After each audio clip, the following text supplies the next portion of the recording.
For months now, Russia has demanded negotiations with the West down the barrel of a gun, bringing ever more troops to its border with Ukraine, supposedly for exercises and currently joint drills with the Belarusian armed forces. And now too, the country's strategic deterrence forces on display. In other words, nuclear drills, a massive show of strength from the world's largest nuclear power. These are short-range Iskander cruise missiles, nuclear-capable, ground-launched and frighteningly accurate. And the air-launched Kinzhal hypersonic cruise missile, which can also carry nuclear warheads, with Russia leading the way in hypersonic missile technology. The Commander-in-Chief Vladimir Putin and his Belarusian counterpart watched on a giant screen in the Kremlin Situation Room.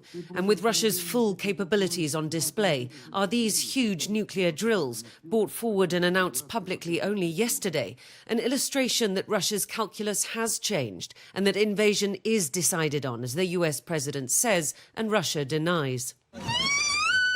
The signs from the separatist republics in eastern Ukraine are not good. Women, children and the elderly told to leave by the Russian-backed separatist leaders who claim it is for their own protection against what they call Ukrainian acts of sabotage and terror. Do these people know they're being used, evacuated for the cameras, for the Russian public back home, willfully separated from families and from their homes by a foreign power to illustrate a threat which does not exist, but which Russia can use as a pretext for war?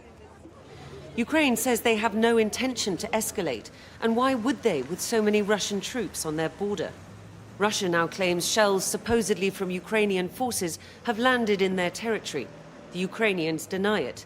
They've in turn released video of one of their checkpoints coming under fire. There's clearly escalation, and only one side whose purpose it serves. And then this from the separatist leaders in Donbass.